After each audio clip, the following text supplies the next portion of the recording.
आप सभी का हमारे YouTube चैनल एंजल क्लासेज में हार्दिक अभिनंदन है। My self Poonam Bhukkar. जैसा कि आप जानते हैं कि मैंने पिछली वीडियो में आपको बताया था कि हम अपने चैनल पर जल्दी ही असिस्टेंट प्रोफेसर नेट और सेट के लिए एक कंप्लीट कोर्स लेकर आने वाली हैं। तो हम आज इस टॉपिक से यानी प्लेट टेक्टोनिक्स से अपने कोर्स का स्टार्ट करेंगे। अगर आप हमारे चैनल पर नए हैं और आप हमसे कंप्लीट कोर्स करना चाहते हैं तो चैनल को सब्सक्राइब कर लीजिए और अपने दोस्तों के साथ शेयर कर दीजिए। इसके अलावा हमारा एक टेलीग्राम चैनल है जिसका लिंक आपको डिस्क्रिप्शन में मिल जाएगा। अगर आप चाहते हैं कि आपको ये PDF मिल जाए तो आप उस चैनल को ज्वाइन कर लीजिए। चलिए हम स्टार्ट करते हैं।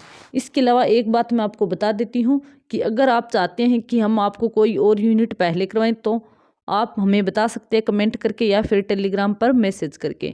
हम स्टार्ट करते हैं आज का ये टॉपिक। आज का टॉपिक है प्लेट टेक्टोनिक्स। टेक्टोनिक जो कि एक ग्रीक भाषा का शब्द है जिसका अर्थ होता है निर्मित करना यानी टू बिल्ड। भूकंप ज्वालामुखी पर्वत निर्माण कैसे हुआ यानी प्लेट टेक्टोनिक सिद्धांत की आवश्यकता क्यों हुई, ये सिद्धांत क्यों सामने आया। तो इसका प्रमुख कारण है कि भूकंप कैसे आते हैं, ज्वालामुखी कैसे आता है और पर्वत निर्माण कैसे हुआ। इन सभी सवालों का जवाब जानने के लिए प्लेट टेक्टोनिक्स सिद्धांत सामने आया। प्लेट क्या है? प्लेट एक बड़ी कठोर ठोस चट्टान होती है। ठीक है, प्लेट क्या होता है? एक बड़ी कठोर और ठोस चट्टान होती है। किसी प्लेट की संपूर्ण उत्पत्ति, प्रकृति, उनकी गति और उसकी क्रियाविधि का परिणाम ही प्लेट विवर्तनिकी कहलाता है। आपसे परिभाषा पूछ सकता है, तो क्या परिभाषा है प्लेट विवर्तनिकी की? किसी प्लेट की संपूर्ण उत्पत्ति, प्रकृति और उनकी गति और उसकी क्रियाविधि का परिणाम प्लेट विवर्तनिकी कहलाता है। स्टार्ट। सबसे पहले इसके इतिहास के बारे में बात कर लेते हैं, किस तरह से ये स्टार्ट हुआ। तो एक सुपर कॉन्टिनेंट था जिसका नाम था पेंजिया, और जिससे पेंजिया का अर्थ क्या है? ऑल लैंड इन ग्रीक, यानी ग्रीक भाषा में इसका अर्थ होता है संपूर्ण भूमि, यानी पेंजिया को संपूर्ण भूमि कहा गया। और इसका विघटन कब स्टार्ट हुआ? 225 से 200 मिलियन वर्ष पहले, यानी जो पेंजिया था उसका विघटन स्टार्ट कब हो गया? 225 से 200 मिलियन वर्ष पहले। और जैसे ये पेंजिया था और उसके पास आसपास जो ये पानी था उसे हम पेंथालासा कहेंगे, यानी पेंथालासा नाम दिया गया। और जो कि ये पार्ट था भूमि का उसे पेंजिया नाम दिया गया। जो पेंजिया था वो दो पार्ट में विघटित हुआ। ठीक है, दो पार्ट क्या क्या? उत्तर का जो पार्ट था उसे लोरेंसिया और जो दक्षिण का था उसे गोंडवाना लैंड नाम दिया गया। यानी इस तरह से ये दो पार्ट में विभाजित हो गया, और इस पार्ट को तो कहा गया लोरेंसिया और इस पार्ट को कहा गया गोंडवाना लैंड। 1858 में फ्रेंच जियोग्राफर थे जिसका नाम था एंटोनियो स्नाइडर पोलेगिरी। ठीक है, पोलेग्रिनी, यानी जो फ्रेंच जियोग्राफर थे एंटोनियो स्नाइडर पोलेग्रिनी, उन्होंने एक मैप बनाया और उन्होंने बताया कि नॉर्थ और साउथ अमेरिका यानी उत्तरी और दक्षिण अमेरिका, यूरोप, अफ्रीका, ये किस तरह से जुड़े हुए थे और बाद में अलग हुए, जिसे ड्रिफ्ट कहा गया। और ये याद रखना, ड्रिफ्ट का मतलब होता है बहाव, और सबसे पहले बहाव की जो अवधारणा है वो किसने दी है? एंटोनियो स्नाइडर और पोलेगिरी ने। मैं आपको थोड़ा सा इसका एक चित्र है वो दिखा देती हूँ।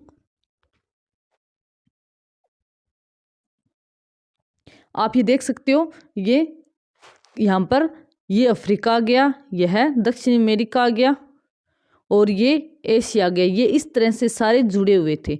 ठीक है, ये इस तरह से सारे जुड़े हुए थे और बाद में ये क्या हो गए? अलग हो गए। जैसे ये दक्षिण अमेरिका, ये इधर उत्तरी अमेरिका, ये अफ्रीका हो गया और ये यूरोप हो गया। ये किस तरह से अलग हो गए? ठीक है, तो ये पेंजिया का पूरा पार्ट है और ये पेंजिया का विघटन होने के बाद का पार्ट है। तो ये क्वेश्चन याद रखना कि ड्रिफ्ट किसने सबसे पहले अवधारणा किसने दी है? 1858 में एंटोनियो स्नाइडर और पोलेग्रिनी ने दी है। और एक बात सबसे इम्पोर्टेंट है कि जो ये जिस कंट्री के ज्योग्राफर होते हैं उनका नाम याद रखना है कि ये कौन से कंट्री के? फ्रेंच के, क्योंकि ये क्वेश्चन काफ़ी आ जाते हैं कि ये किस कंट्री से संबंधित थे। इसके अलावा एडवर्ड सुयोस, रॉबर्टो मोंटेवनी और FB टेलर वेगनर, ये जो सारे हैं जो जियोग्राफर है इन्होंने इस सिद्धांत को इन्होंने ड्रिफ्ट के सिद्धांत को यानी इस पर अपने विचार दिए। तो आपको ये नाम भी याद रखना है, क्योंकि एग्जाम में आ सकता है कि इनमें से कौन इस विचारधारा के समर्थक है और कौन समर्थक नहीं है। तो आपको ये थोड़ा ध्यान में रखना। जैसे हम बात करते हैं इसके बारे में, जैसे आप देख सकते हो 225 मिलियन वर्ष पहले ये क्या था, पेंजिया एक सम्मिलित यानी संपूर्ण भूमि थी और ये आपस में जुड़ा हुआ था। 200 मिलियन वर्ष पहले क्या है, इसमें विभाजन होना शुरू हो गया। जैसे ये लोरेंसिया बन गए और ये गोंडवाना लैंड बन गया, ठीक है। और उसके बाद 150 मिलियन वर्ष पहले आप देख सकते हो जुरासिक में ये इस तरह से अलग हो रहा है। और उसके बाद 65 मिलियन वर्ष पहले देख सकते हो कि ये इतना ज़्यादा मतलब दूर दूर जा चुके हैं। जैसे अफ्रीका बन गया, ये दक्षिण अमेरिका बन गया, और ये उत्तरी अमेरिका, अंटार्कटिका और ऑस्ट्रेलिया, इंडिया, मेडागास्कर हो गया, ये यूरोप हो गया, ठीक है। और जो प्रेजेंट में है वो उसने देख सकते हो प्रेजेंट में क्या है, और आप देख सकते हो यानी जो पेंजिया था वो वर्तमान में किस स्थिति में है। अब बात करते हैं हम कॉन्टिनेंटल ड्रिफ्ट थ्योरी के बारे में। 1912 में कॉन्टिनेंटल ड्रिफ्ट थ्योरी, इसको आगे हम अगली क्लास में पढ़ेंगे, इसको पूरे विस्तार से पढ़ेंगे। हम यहाँ थोड़ा शॉर्ट में पढ़ रहे हैं, यानी जो प्लेट टेक्टोनिक सिद्धांत का जो हिस्टोरिकल बैकग्राउंड है उसको हम देख रहे हैं। कॉन्टिनेंटल ड्रिफ्ट थ्योरी कब आई, यानी महाद्वीपीय विस्थापन सिद्धांत कब आया, 1912 में। किसने दिया, जो जर्मन के मौसमविद थे उनका नाम क्या था, अल्फ्रेड वेगनर ने दिया। उन्होंने बताया कि 200 मिलियन वर्ष पहले सुपर महाद्वीप था, पेंजिया नाम दिया और उसका विभाजन हुआ, जो मैंने अभी आपको जो इस इमेज में बताया उसी तरह से, ठीक है। कॉन्टिनेंटल ड्रिफ्ट थ्योरी किसने दिया है, अल्फ्रेड वेगनर ने, और 1912 में। और कहाँ के हैं ये जर्मनी के हैं। तो आप इसे अच्छे से याद रखना, क्योंकि यहाँ इस टाइप के क्वेश्चन आते हैं। एक तो आपसे ईयर पूछ सकता है, और एक इस ज्योग्राफर का नाम पूछ सकता है, और इसके अलावा आपसे पूछ सकता है कि वो किस कंट्री से बिलोंग करते थे। अब बात करते हैं concept of sea floor spreading, यानी सागर नितल प्रसरण के बारे में बात करते हैं कि कैसे नया क्रस्ट बन रहा है। यानी सागर नितल प्रसरण में क्या बात हो रही है कि जो नया क्रस्ट है वो कैसे बन रहा है और किस तरह से बन रहा है।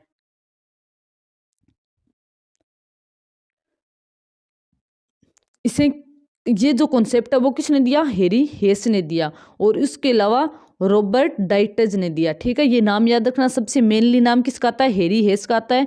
इसके अलावा एक क्वेश्चन में आ सकता है रॉबर्ट एस डाइटज, तो आप इसे भी याद रखना। सबसे पहले किसने दिया, हेरी हेस ने दिया, और कब दिया, 1960 में। हेरी हेस क्या कहते हैं, वो कहते हैं कि अगर समुद्र फैल रहा है तो कहीं सिकुड़ या फिर नष्ट हो रहा है।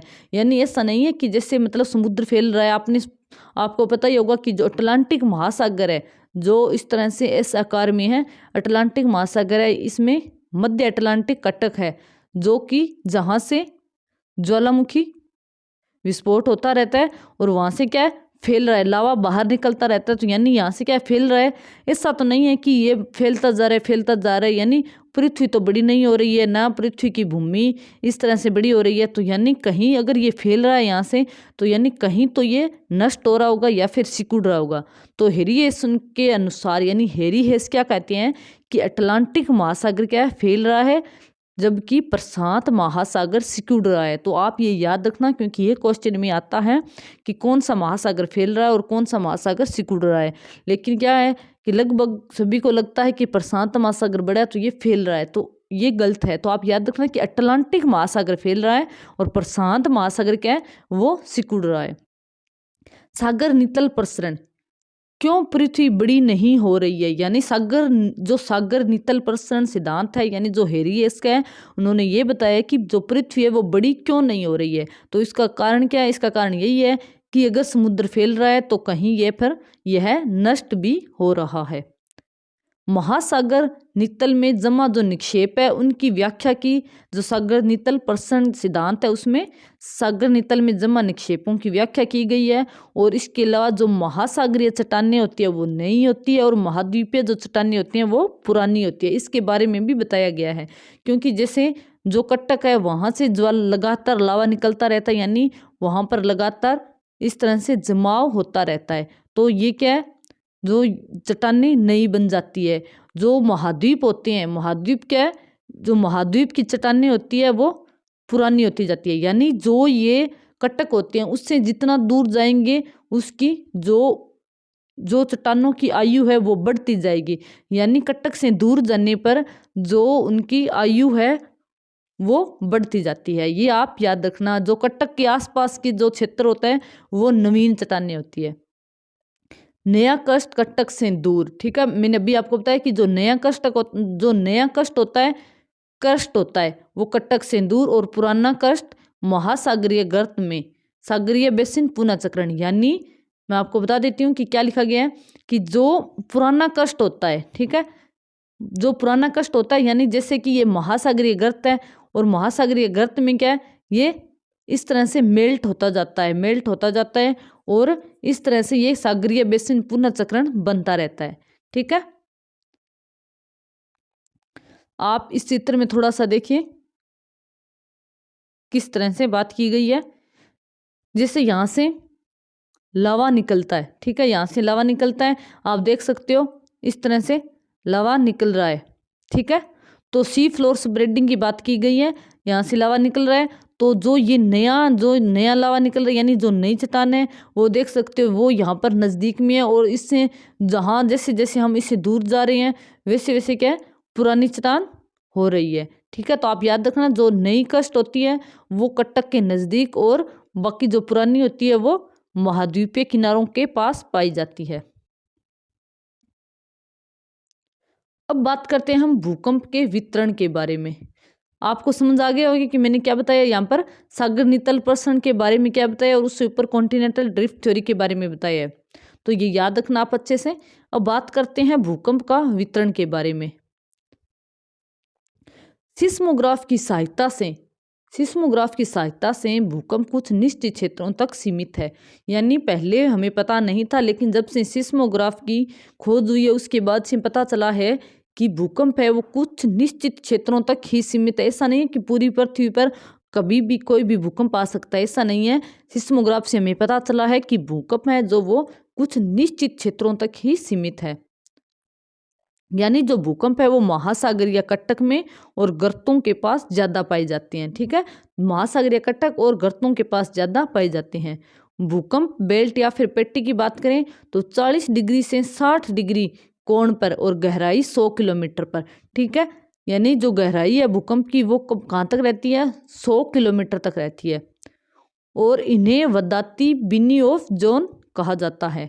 जो कि वदाती बिनी ऑफ जोन के बारे में बात करती हूँ, मैं आपको बताती हूँ थोड़ा सा। हो सकता है यहाँ पर नीचे चित्र भी हो, देख लेते हैं एक बार।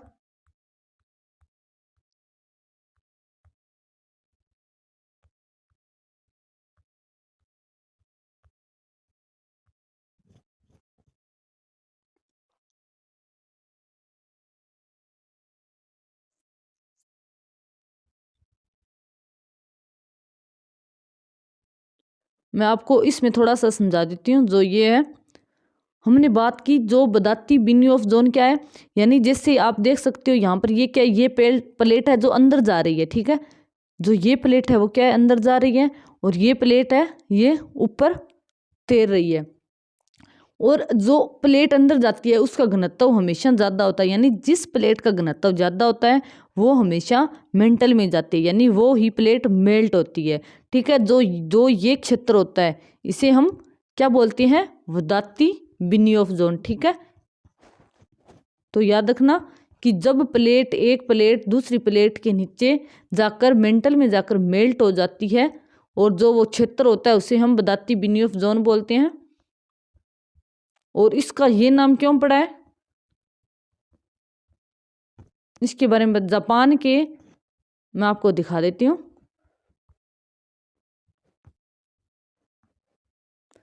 यहाँ पर देख सकते हो कि जापान के जो वदाती है, यानी जापान के जो वदाती है और यूएसए के ह्यूगो बेनियोफ है, इनके नाम पर, इन दोनों के सम्मान में ये नाम पड़ा है वदाती बिनी ऑफ जोन।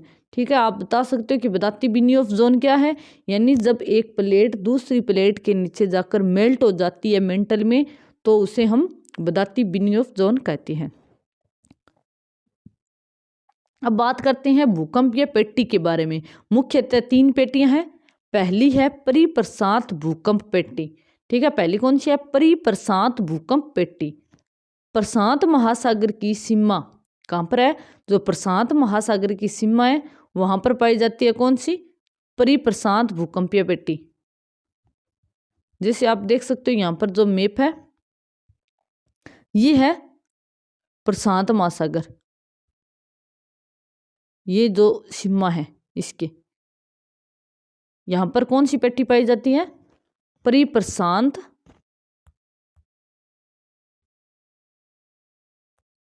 भूकंप पेटी पाई जाती है। और सर्वाधिक भूकंप आते हैं इसी पेटी में। कितने आते हैं? लगभग 81% भूकंप आते हैं। ठीक है, और यह क्या है? यह एक अभिसरण क्षेत्र है। यानी यह क्या है? अभिसरण क्षेत्र कौन सा होता है? जब 2 प्लेटें एक दूसरे से टकराती है वो क्षेत्र अभिसरण क्षेत्र होता है। ठीक है, जब 2 प्लेटें एक दूसरे से टकराती है तो वो अभिसरण क्षेत्र होता है। जो परिप्रशांत भूकंप पेटी का क्षेत्र वो क्या है? अभिसरण क्षेत्र है। और सबडक्शन जोन क्या होता है? यानी अवक्षेपण क्षेत्र। जब एक प्लेट दूसरी प्लेट के नीचे जाती है, एक प्लेट दूसरी प्लेट के नीचे जाती है तो उसे हम सबडक्शन बोलते हैं। ठीक है, और उसे उस क्षेत्र को क्या बोलते हैं? सबडक्शन जोन या फिर अवक्षेपण क्षेत्र। हिंदी में अवक्षेपण बोलते हैं और इंग्लिश में क्या बोलते हैं? उसे सबडक्शन बोलते हैं। तो आप इसे थोड़ा सा ध्यान में रखना। जो ये पेटी है परिप्रशांत भूकंप पेटी, इसी में जो चिल्ली है उसमें 1960 में भूकंप आया था 9.5 तीव्रता का। और 1964 में आया था अलास्का में 9.2 तीव्रता का भूकंप आया था। आप इसे भी याद रखना, ये क्वेश्चन भी आ सकता है कि चिल्ली में भूकंप कब आया और अलास्का में कब आया और कितनी तीव्रता थी। तो थोड़ा सा ध्यान रखना। ठीक है, समझ आ गया कि परिप्रशांत भूकंप पेटी कौन सी है? प्रशांत महासागर की सीमा पर है, 81% भूकंप आते हैं और अभिसरण क्षेत्र है 2 प्लेटों का। और सबडक्शन जोन क्या है? एक प्लेट जब दूसरी प्लेट के नीचे जाती है तो उसे हम सबडक्शन जोन कहते हैं। और याद रखना, जिसका घनत्व ज़्यादा होता है वही प्लेट हमेशा नीचे जाती है और जिसका घनत्व कम होता है वह प्लेट ऊपर तैरती है। अब बात करते हैं दूसरी पेटी के बारे में जिसका नाम है अल्पाइन भूकंप पेटी। जावा सुमात्रा से होते हुए हिमालय और भूमध्य सागर के साथ साथ अटलांटिक तट तक जाती है। अब बात करते हैं जावा सुमात्रा से हिमालय भूमध्य सागर।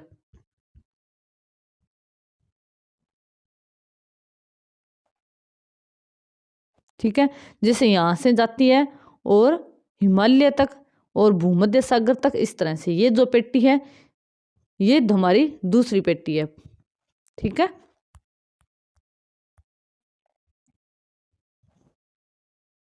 जिसका नाम क्या है? अल्पाइन भूकंप पेटी। जावा सुमात्रा से होते हुए हिमालय और भूमध्य सागर के साथ साथ अटलांटिक तट तक जाती है। और यहाँ पर कितने प्रतिशत भूकंप आते हैं? 17% भूकंप आते हैं। 81% आते थे कहाँ पर? आते हैं प्रशांत भूकंप पेटी में, और 17% आते हैं अल्पाइन भूकंप पेटी में। जो मुजफ्फराबाद है कहाँ पर है? भारत में है। जो पीओके है वहाँ पर है मुजफ्फराबाद। वहाँ पर 2005 में 7.6 तीव्रता का भूकंप आया था। और इंडोनेशिया में आया था 2004 में 9.1 तीव्रता का। शायद आपको याद होगा या फिर आपको पता होगा कि जो ये भूकंप आया था, जो इसी में जो इंदिरा पॉइंट है जो भारत का दक्षिणी बिंदु था वो जल में लीन हो गया। ठीक है, और इससे बहुत ज़्यादा नुकसान हुआ था। अब बात करते हैं तीसरे पेटी के बारे में जो कि है मध्य अटलांटिक कटक। ये कहाँ पर है? अटलांटिक महासागर में है। मैं आपको दिखा देती हूँ कहाँ पर है ये यहाँ पर है इस तरह से।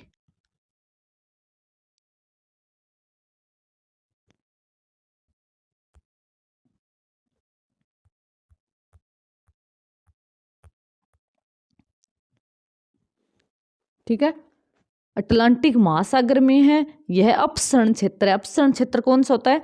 जब 2 प्लेटें एक दूसरे से दूर जाती है तो उसे हम अपसरण क्षेत्र कहते हैं। इसमें आया मानवीय प्रभाव से दूर है, क्योंकि समुद्र में है तो मानवीय प्रभाव नहीं रहता, इस कारण इससे नुकसान ज़्यादा नहीं होता है। और इसके अलावा यह आइसलैंड में सामान्यतः भूकंप आते रहते हैं जो इसी पेटी के अंतर्गत आता है। ठीक है, याद रखना, अटलांटिक महासागर में है और एक अपसरण क्षेत्र है। आगे बात करते हैं इसके अलावा कौन कौन से ज्योग्राफर है जिन्होंने इस सिद्धांत में योगदान दिया। उचावचीय और विवर्तनिक घटनाओं का वर्णन 1960 में आया था, ठीक है। और 1960 में कौन सा था, सागर नीतल प्रसरण, किसने दिया था, हैरी हेस ने। बताया था कि 6 मुख्य बड़ी प्लेटें हैं और 20 छोटी प्लेट है, ठीक है। 6 मुख्य बड़ी और 20 छोटी प्लेट है। मुख्य बड़ी प्लेटों में कौन कौन सी है, यूरेशियन प्लेट हो गई, इंडो ऑस्ट्रेलियन प्लेट हो गई, अमेरिकन हो गई। सामान्यतः इसे हम एक प्लेट मानते हैं और कभी कभी दो मान लेते हैं, जैसे उत्तरी अमेरिका और दक्षिण अमेरिका। लेकिन वैसे कौन सी प्लेट हो गई, अमेरिकन प्लेट हो गई, और प्रशांत महासागरीय प्लेट हो गई, और अफ्रीकन प्लेट हो गई, और इसके अलावा अंटार्कटिक प्लेट हो गई, ठीक है। ये 6 मुख्य प्लेटें हैं। इसके बारे में भी हम आगे चर्चा विस्तार से करेंगे। और इसके अलावा 20 छोटी जो प्लेटें हैं, इनमें से जो मुख्यतः मेन प्लेटें हैं उसका भी वर्णन करेंगे। हैरी हेस ने कब दिया था, 1960 में। कौन सा सिद्धांत था, सागर नीतल प्रसरण। प्लेट शब्द किसने दिया, टूजो विल्सन ने। और कब दिया, 1965 में। आप इसे अच्छे से दिमाग में बिठा लेना, ये क्वेश्चन बहुत बार आया है और आगे भी आने की काफ़ी संभावना है। तो याद रखना कि प्लेट शब्द टूजो विल्सन ने दिया और कब दिया, 1965 में दिया। मैकेंजी और पार्कर ने प्लेट की गति का वर्णन किया, ठीक है। मैकेंजी पार्कर ने किसका वर्णन किया है, प्लेट की गति का वर्णन किया। यानी उन्होंने एक संकल्पना दी जिसका नाम है पेविंग स्टोन संकल्पना। और ये है क्या, महासागरीय कर्स्ट मध्य महासागरीय कटक द्वारा निर्मित महासागरीय गर्त में विनाश।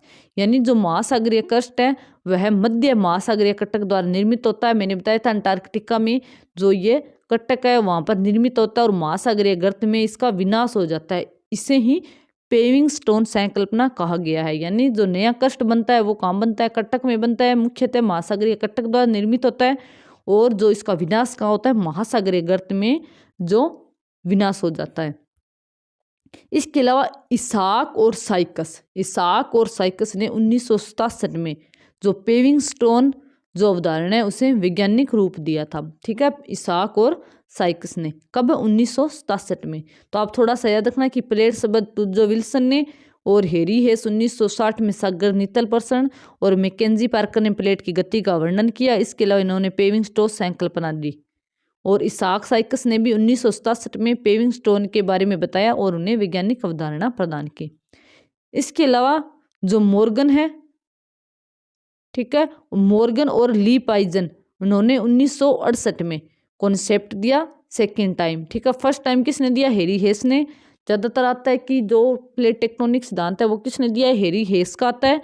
अगर सेकंड पूछे सेकंड बार किसने दिया है तो ये कॉन्सेप्ट ये दिया मॉर्गन और ली पाइजन ने। कब दिया, 1968 में। और हैरी हेस ने कब दिया था, 1960 में। शायद आपको सारा समझ आ गया। अगर आपको समझ नहीं आ रहा है तो आप हमें कमेंट करके ज़रूर बताना, ताकि हम जब आगे नेक्स्ट लेक्चर लेकर आएँ तो हम आपको थोड़ा अच्छे से और ज़्यादा समझा सकें। अब बात करते हैं मुख्य प्लेटों के बारे में। पहली है अमेरिकन प्लेट। पहली कौन सी है, अमेरिकन प्लेट है। मैंने अभी आपको बताया है कि हम सामान्यतः इसको एक ही प्लेट मानते हैं, लेकिन कई बार इसे हम उत्तरी अमेरिकी और दक्षिण अमेरिकी अलग अलग प्लेट मानते हैं। हम बात करते हैं अमेरिकन प्लेट के बारे में। यह एक महाद्वीपीय महासागरीय प्लेट है। यानी जो अमेरिकन प्लेट है इसमें महासागर भी आता है और महाद्वीप भी आता है। हम आगे देखेंगे इन प्लेटों के बारे में, इनकी लोकेशन देखेंगे। पहले इन्हें पढ़ लेते हैं। पूर्व की ओर मध्य अटलांटिक कटक तक है। चलिए हम आपको पहले दिखाई देते हैं ताकि थोड़ा अच्छे से समझ आ जाए आपको। सारी प्लेटों के बारे में बात कर लेते हैं।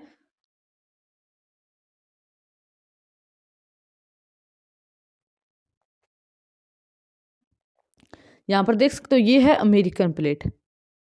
ये कौन सी है, अमेरिकन प्लेट है। नॉर्थ अमेरिका और साउथ अमेरिका। यहाँ पर कहाँ तक है, पूर्व में जो ये है मध्य अटलांटिक कटक है वहाँ तक है, ठीक है। और इधर प्रशांत महासागर तक है, ठीक है। ये तो हो गई अमेरिकन प्लेट।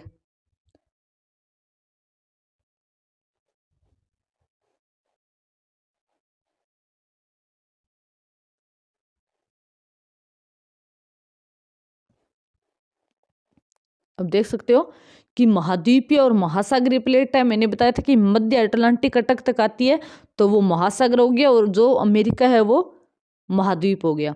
पूर्व की ओर कौन सा है? मध्य अटलांटिक कटक है, और पश्चिम की ओर गतिमान है। ठीक है, जो ये याद रखना कि अमेरिकन प्लेट है वो कहाँ किस ओर विद्यमान है, तो गतिमान है, ये पश्चिम की ओर गति कर रही है, क्योंकि जो मध्य अटलांटिक कटक है वो वहां से नया कस्ट, नया लावा निकल रहा है और नई कस्ट बन रही है, तो ये क्या है? पश्चिम की ओर जा रही है।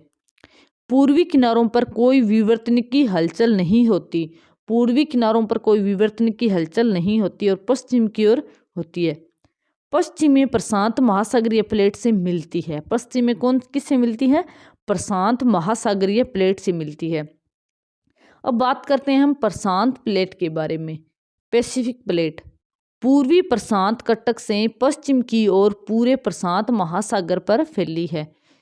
एकमात्र ऐसी प्लेट है जो कि संपूर्ण महासागरीय प्लेट है। ये बाकी जो प्लेटें हैं वो महाद्वीप महासागर मिक्स है, लेकिन यह एकमात्र ऐसी प्लेट है प्रशांत प्लेट जो कि संपूर्ण रूप से महासागरीय प्लेट ही है। ये क्वेश्चन भी आता है कि कौन सी इनमें से कौन सी प्लेट पूर्ण रूप से महासागरीय प्लेट है, तो कौन सी है? वो है प्रशांत प्लेट। अमेरिकी प्लेट के साथ अभिसारी सीमा बनाती है, क्योंकि जो अमेरिकन प्लेट है वो इस ओर प्रशांत महासागर की ओर जा रही है, जो प्रशांत प्लेट है वो अमेरिका की ओर आ रही है। तो कौन सी सीमा बनाती है? अभिसारी सीमा बनाती है। आप जो भी मैंने यहाँ पर नोट डाउन किया आप इसे अच्छे से नोट डाउन कर लेना। आप इससे नोट्स बना सकते हो, इसके अलावा कोई भी क्वेश्चन बाहर से नहीं आएगा।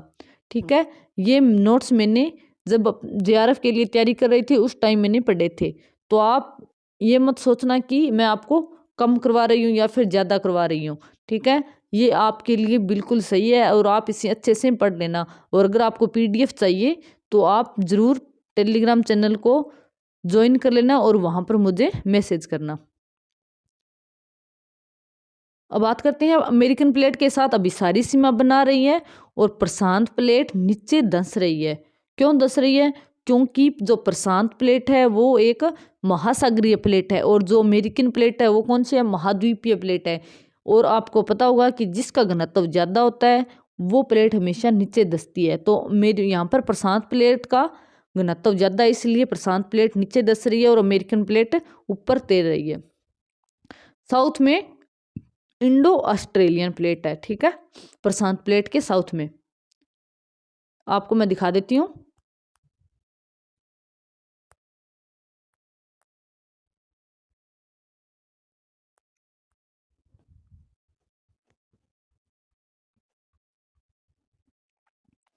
ये रही, आप देख सकते हो, ये है पूरी पैसिफिक प्लेट।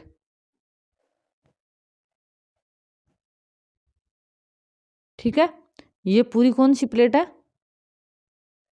ये पूरी पैसिफिक प्लेट है। अब देख सकते हो ये प्लेट इधर जा रही है,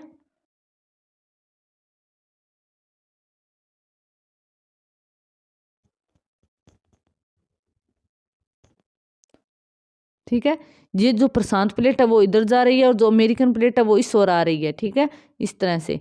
तो यहाँ पर कौन सी सीमा बनती है? अभिसारी सीमा। आप इसे अच्छे से देखना, इनकी सीमा भी याद रखना और किस ओर जा रही है किस ओर गतिमान है वो सारा कुछ याद रखना, क्योंकि इसी तरह के क्वेश्चन आते हैं।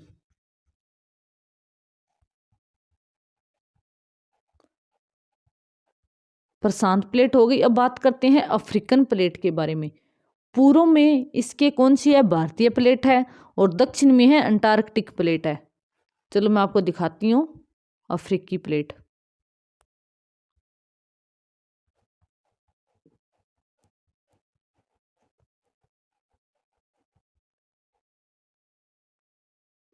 ये रही अफ्रीकी प्लेट। ठीक है, तो ये प्लेट कौन सी है? ये है अफ्रीकी प्लेट है।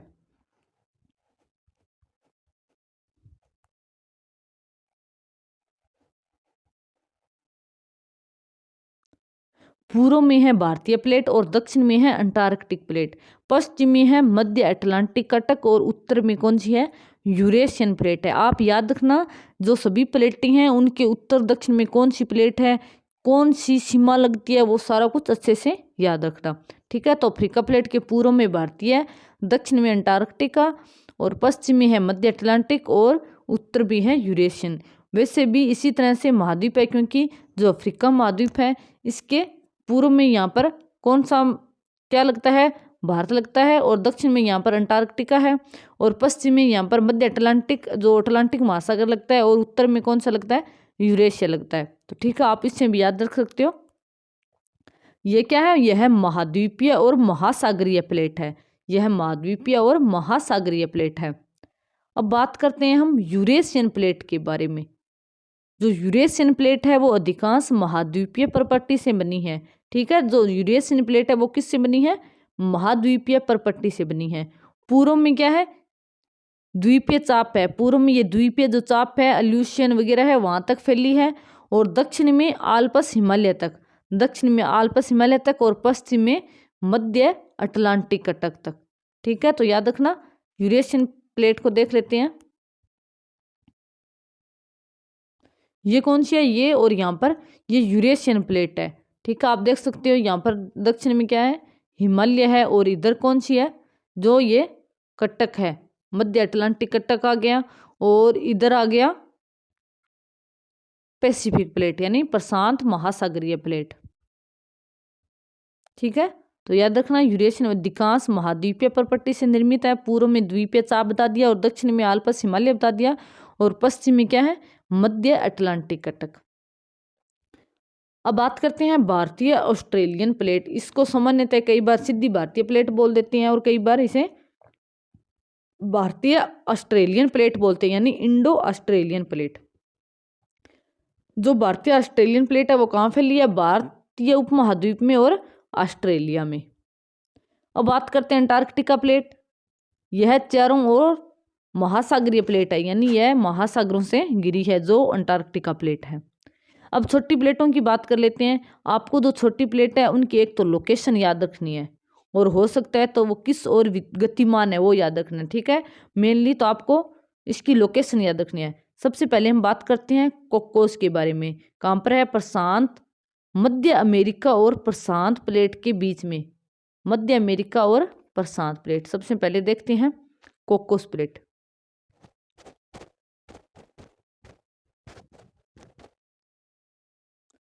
ये रही, कौन सी है,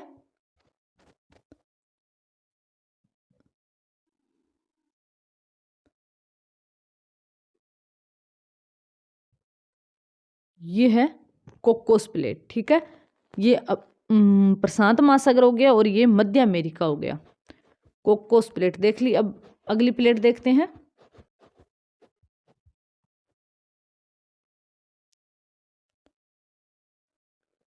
अगली प्लेट है नज्का प्लेट, नाजका या फिर नज्का प्लेट। कहाँ पर है, दक्षिणी अमेरिका और प्रशांत प्लेट के बीच है।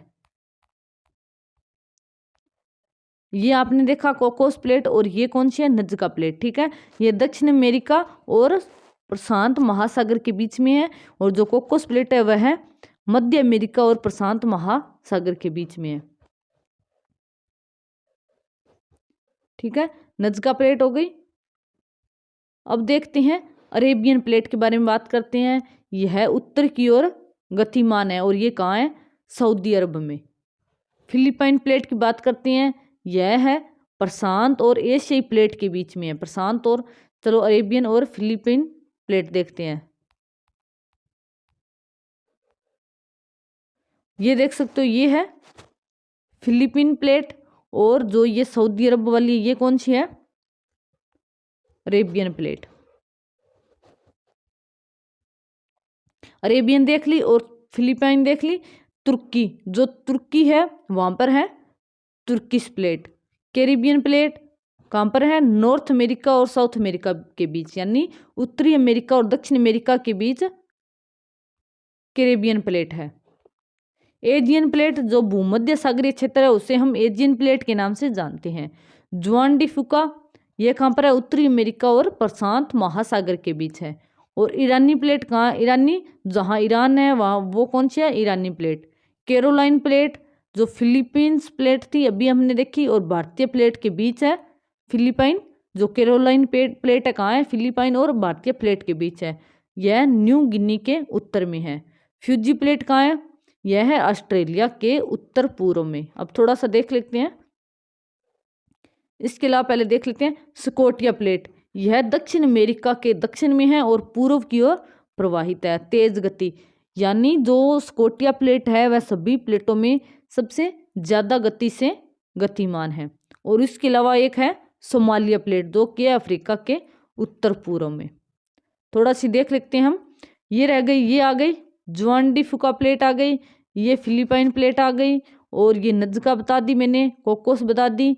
और ये कौन सी प्लेट थी यहाँ पर, ये थी अरेबियन, और यहाँ पर तुर्कीस, और जो ये भूमध्य सागर का क्षेत्र है वो हो गई एजियन प्लेट हो गई। ठीक है, और ये देख सकते हो ये आ गई स्कोटिया प्लेट आ गई। ठीक है, आप इन सभी की लोकेशन अच्छे से याद रखना। अब हम बात करते हैं प्लेट सीमा के बारे में। प्लेट सीमा के बारे में बात करते हैं। जो प्लेट की सीमा है वो कितने प्रकार की होती है, वो 3 प्रकार की होती है। पहली है रचनात्मक, या फिर इसे अपसारी कहते हैं, या फिर इसे डाइवर्जेंट कहते हैं। दूसरी है विनाशात्मक, या फिर अभिसारी बोलते हैं, या फिर इसे कन्वर्जेंट बोलते हैं। तीसरी है संरक्षी, या फिर प्रवृत्ति, या फिर ट्रांसफॉर्म बोलते हैं इसे। यहां पर देख सकते हो दिया गया है, इनमें से कौन सी डाइवर्जेंट है, कौन सी कन्वर्जेंट है, और कौन सी ट्रांसफॉर्म है। ठीक है, अब बात करते हैं ये जो सीमा है जो किस तरह से होती है। पहली बात करते हैं रचनात्मक या फिर अपसारी के बारे में। अपसारी प्लेट यानी जब प्लेट एक दूसरे से दूर जाती है तो उसे हम अपसारी सीमा बोलते हैं। जैसे ये प्लेट और ये प्लेट एक दूसरे से दूर जा रही है, इससे क्या होता है, नए क्रस्ट का निर्माण होता है। ठीक है, इसीलिए इसे हम रचनात्मक बोलते हैं। क्यों, क्योंकि नए क्रस्ट का निर्माण होता है, इसलिए इसे हम रचनात्मक प्लेट सीमा भी बोलते हैं। मुख्यतः यह कहाँ पर पाई जाती है, जो मध्य अटलांटिक कटक है वहां पर पाई जाती है, क्योंकि वहां पर नए क्रस्ट का निर्माण हो रहा है। मध्य सागरीय कटक में पाई जाती है, और लावा के ठंडे होने से यह नया क्रस्ट बनता है। और स्पेशली कौन सा लावा होता है, बेसाल्टिक लावा होता है। याद रखना, जो अपसारी सीमा है उसके कारण नई क्रस्ट का निर्माण होता है, इसलिए इसे हम रचनात्मक सीमा भी बोलते हैं। अब बात करते हैं अभिसारी सीमा के बारे में। जब प्लेट एक दूसरे की ओर आती है, यानी जब एक दूसरे से के पास आती है, तो उसे हम अभिसारी सीमा बोलते हैं। जैसे कि ये देख सकते हो आप कि एक दूसरे के पास आ रही है। यहाँ पर क्या होता है, क्रस्ट का विनाश होता है, इसलिए इसे हम विनाशात्मक भी बोलते हैं। क्योंकि जब ये एक दूसरे से टकराएगी तो क्या होगा, क्रस्ट का विनाश होगा। एक प्लेट का दूसरी प्लेट के नीचे अवक्षेपण हो जाता है। मैंने बताया था आपको ऊपर कि जब अवक्षेपण हो जाता है उसे हम सबडक्शन बोलते हैं। यानी एक प्लेट जब दूसरी प्लेट के नीचे चली जाती है तो उसे हम अवक्षेपण या फिर सबडक्शन बोलते हैं। जिस क्षेत्र में होता है उसे हम सबडक्शन जोन बोलते हैं, और इसको वैसे क्या बोलते हैं, सबडक्शन बोलते हैं। भारी प्लेट जिसका घनत्व ज्यादा होता है, यानी अधिक घनत्व वाली जो भारी प्लेट होती है वो नीचे जाती है। जो हल्की प्लेट है यानी वो ऊपर रहती है, जिसका घनत्व कम होता है। तीसरा किनारा है संरक्षी प्लेट किनारा, यानी जब दो प्लेट एक दूसरे के सामने क्षैतिज रूप से फिसलती है।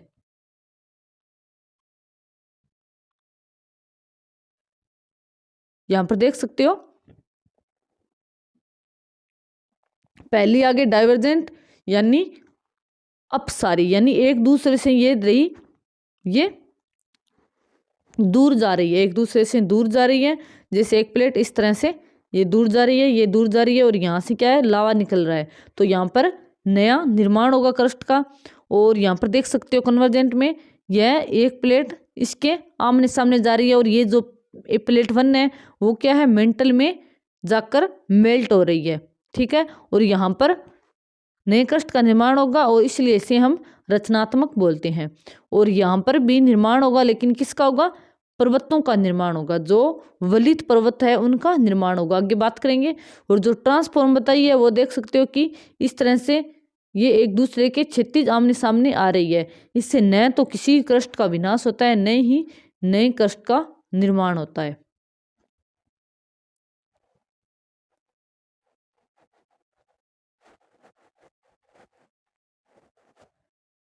जब दो प्लेट एक दूसरे के सामने क्षैतिज रूप से फिसलती है तो उसे हम संरक्षित प्लेट किनारा बोलते हैं। इसे हम शियर प्लेट बाउंड्री भी बोलते हैं। ये भी याद रखना कि शियर प्लेट बाउंड्री किसे कहते हैं, संरक्षित प्लेट किनारे को। टूजो विल्सन ने बताया, फर्स्ट टाइम टूजो विल्सन ने संरक्षित प्लेट यानी ट्रांसफॉर्म के बारे में बात की। याद रखना कि जो यह प्रवृत्ति प्लेट किनारा है उसके बारे में किसने बात की, टूजो विल्सन ने। नए किसी क्रस्ट का निर्माण होता है, नए ही विनाश होता है और अधिकतर समुद्री तल में पाई जाती हैं। फैलते हुए कटकों यानी रिज, कटकों क्या बोलते हैं, रिज बोलते हैं। जो फैलते हुए कटक है उसके आसपास ये सक्रिय रहता है। किसी प्लेट के किनारे पर जिगजे गति को सहारा देता है, यानी जो इस टाइप से गति होती है, जो इस टाइप से उसे सहारा मिलता है जिगजे गति को। छिछले भूकंप का कारण बनते हैं, यानी जो ये संरक्षित प्लेट किनारा है वहां पर छिछले भूकंप आते हैं, ज्यादा बड़े भूकंप नहीं आते हैं। कुछ ये सिर्फ ऐसा नहीं है कि समुद्री तल में मिलते हैं, जो ये कुछ है वो स्थल भाग पर भी मिलते हैं। जैसा कि आप देख सकते हो सैन एंड्रियास ब्रंश, जो कि कहाँ है, अमेरिका के कैलिफोर्निया में, यानी पूर्वी प्रशांत राइज के उत्तर में है। क्या है, सैन एंड्रियास ब्रंश। आप इसे थोड़ा सा अच्छे से याद रखना क्योंकि ये आता है, जो सैन एंड्रियास ब्रंश है वो किसका उदाहरण है, तो वो एक संरक्षित प्लेट किनारे का उदाहरण है।